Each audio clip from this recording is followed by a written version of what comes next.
ராணிப்பேட்டை மாவட்டம். ராணிப்பேட்டை அதிமுக தலைமை அலுவலகத்தில் நகரத்தில் உள்ள BLA 2 பூத் ஏஜென்ட் பொறுப்பாளர்களுக்கான ஆலோசனை கூட்டம் நடைபெற்றது. ராணிப்பேட்டை மாவட்ட அதிமுக தலைமை அலுவலகத்தில் ராணிப்பேட்டை நகரத்தில் உள்ள BLA 2 பூத் ஏஜெண்டுகளுக்கான ஆலோசனை கூட்டம் நகர செயலாளர் கே.பி. சந்தோஷம் தலைமையில் நடைபெற்ற நிகழ்விற்கு மேற்கு மாவட்ட செயலாளர் எஸ்.எம்.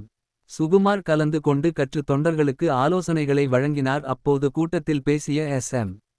சுகுமார், தற்போது தமிழ்நாட்டினுடைய தேர்தல் சிறப்பு திட்டம் அறிவித்த உடனே நம்முடைய பொதுச் செயலாளர் எடப்பாடியார் அவர்கள் என எஸ்.ஐ.ஆர். சிறப்பு திட்டத்திற்கு வரவேற்றுகிறார். ஆனால் இன்று ஆளுகின்ற திமுக மற்றும் அதன் கூட்டணி கட்சிகளை ஒன்று திரட்டி சிறப்பு திட்டத்தை எதிர்ப்பதாக கூறி உச்ச நீதிமன்றத்தில் வழக்கு தொடர்வதாக மக்களை ஏமாற்றி இதுபோல் நாடகத்தை அரங்கேற்றி உள்ளார்கள்.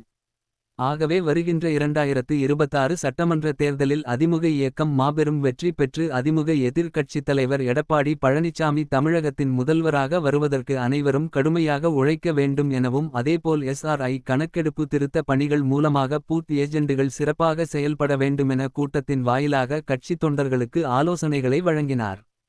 இந்த நிகழ்வில் மாவட்ட அவைத்தலைவர் என்.கே. மணி, கே.பி.கே. அப்துல்லா உட்பட மாவட்ட சார்பு அணி செயலாளர்கள், நகர, ஒன்றிய, பேரூர் கழக நிர்வாகிகள் பலர் கலந்து கொண்டனர்.